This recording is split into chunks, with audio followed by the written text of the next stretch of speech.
What is going on there, everyone, and welcome back to the video from Dracon. As you can see today, here it is, the final of the Great Gargantuan 4. The one dragon I had been searching for so long so I could complete the quartet.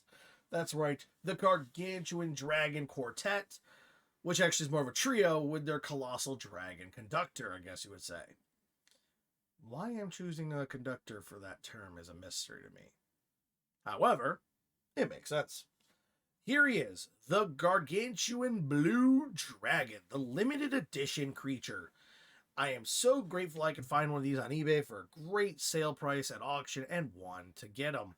Really awesome. Now let's just turn him frontwards here so you can see him from a front angle. Camera's going to readjust. As you see, he looks quite good. I mean, down the back he looks great. He looks good on the other side. His wing is going to make a shadow. As you can see, you got a lot of definition. Like, there's a lot of muscular definition, tail definition, all this good stuff. Then we look at the back. Oh, hold on. Let me just turn my... I don't have the camera adjust itself. There's it goes. Yeah, nice stuff going on here. I mean, we're going to put this thing in the rotator, but we'll get to that in a second.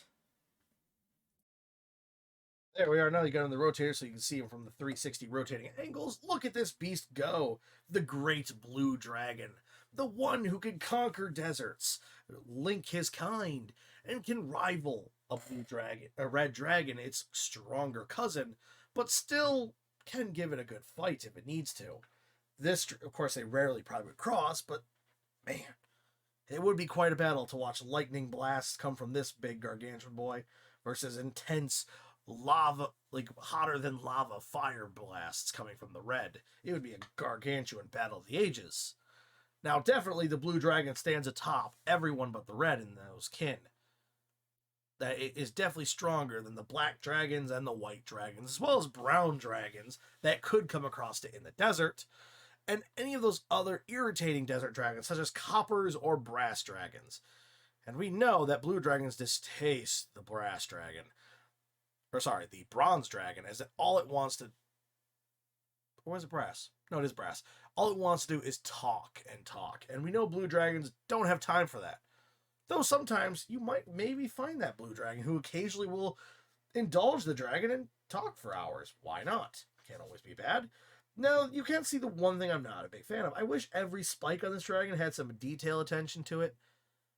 Though I do understand it's a lot of tedious work for the painter, but it would have been nice.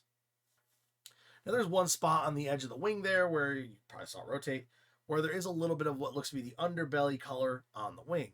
Not a big problem. I can always fix that if I choose to. And if I really want to, I can go and fix all the spikes. Give them a touch-up so that, like, they all look like spikes instead of these blue spikes sticking out and have their own color is what I'm trying to say. But I love the definition of this dragon. I mean, look at the muscular definition, the scale definition.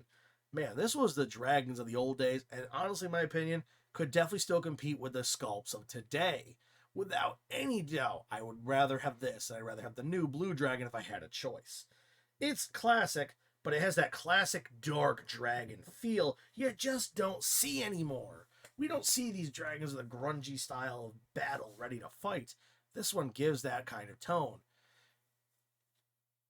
Now, I wish he was a little bit upwards, a little more up like the newer one in the body. But other than that, the wings are fine and that stuff because, you know, on the ground, the wings fold up to keep him safe. A great dragon, and they did do the one thing that I love the most. They really did put a dimorphic age change on there. Look how large that head horn is versus the horn of a younger dragon sculpt. This thing has a great size and bulk and has the lovely 2 points perfectly distinguished. Like, we're not having that issue going, oh, does it have 2 points?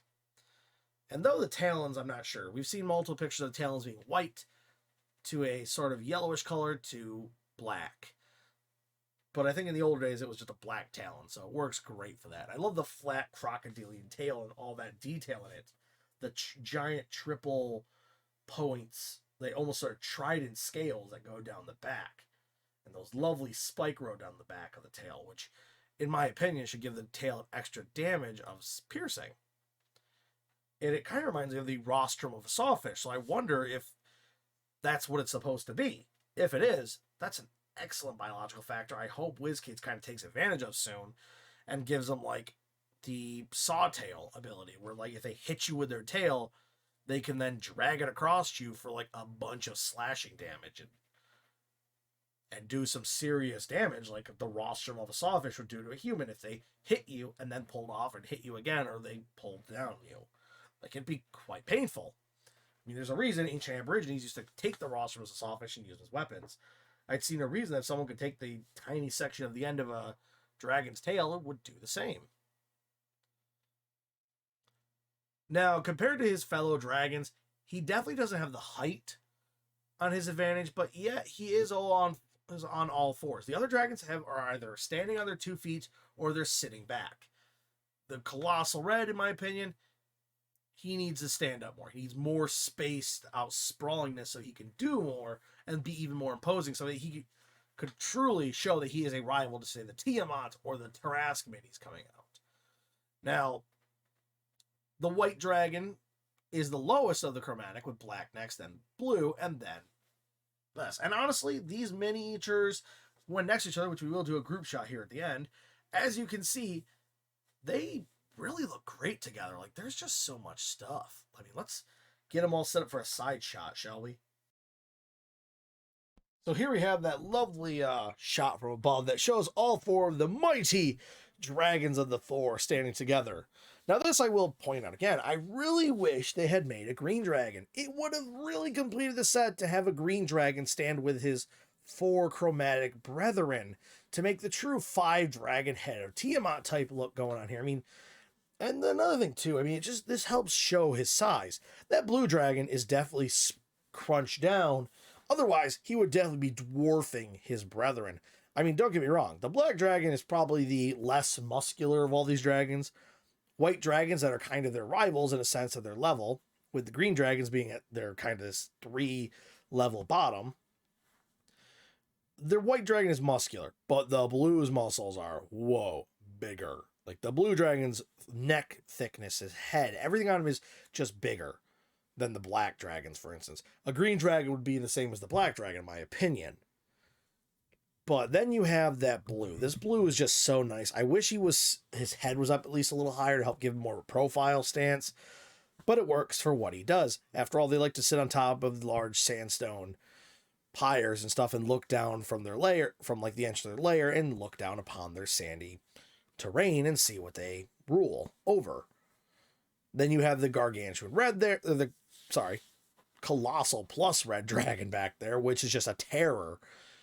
And honestly, that one is a rival to Tiamat or the Tarrasque coming out from WizKids. I don't care what anyone says. That's a rival. And that is a true collectible.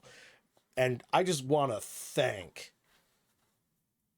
the eBay people I bought all 4 of these from. I would give their names, but I'm not going to do that in case they don't want them shared. You know, I couldn't get a hold and ask, so I'll do the safe part.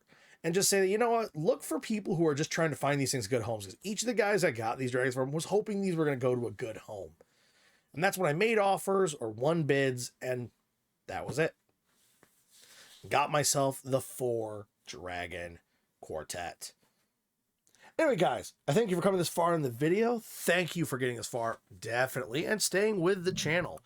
If you would, make sure you, I guess in this case, ice, acid, lightning, and fire breath that like button and subscription button. And leave a comment down below for the YouTube algorithm. Make sure you also hit that bell notification to all so you're not missing out on any videos, comments, or whatever I happen to post out there for YouTube. That way you're not missing on anything, because we know how YouTube's algorithm works. One day my Dragon Legion will conquer them in my name, and they'll get it right. Also, Tyler, any questions, guys, throw them in the comments. If you want to get a hold of me personally, do so at my Discord. It is the Dracon Space, as I like to call it. That's where me and my bro right now, and any others who join, we talk about miniatures, we talk about painting minis, or just paints in general, like how good they are, like what Citadel versus Iron Painter, stuff like that we'll talk about. We'll also talk about our podcast, The Dice and Dummies, which shout out to the Dice and Dummies podcast, which I am a member. Currently, we are in Season 2 as the time of me making this recording. Hopefully, we'll be starting Season 3 soon. And make sure you check out Season 1 if you want to see all the stuff where I played Bardus, the Catman, in Season 1. I played Thorald Darkbane in season 2, as well as Mysteria. That's right, I played a female elfish looking being who was magically skilled. First time playing a really high magic level or other than a cleric. And then we're going to be doing season 3, where I can only say for my character for sure, I'll be a total warlock. What kind? You'll have to tune in to find out. Anyway, guys, that's all I've got for you today. Make sure you do keep posted. When we do season 3, I will make sure that, I put out a, when it's going to be and whether we're live streaming it or not. And if we're live streaming, you can ask us questions while we're going. Anyway, guys, have a great one and see you later. Bye-bye.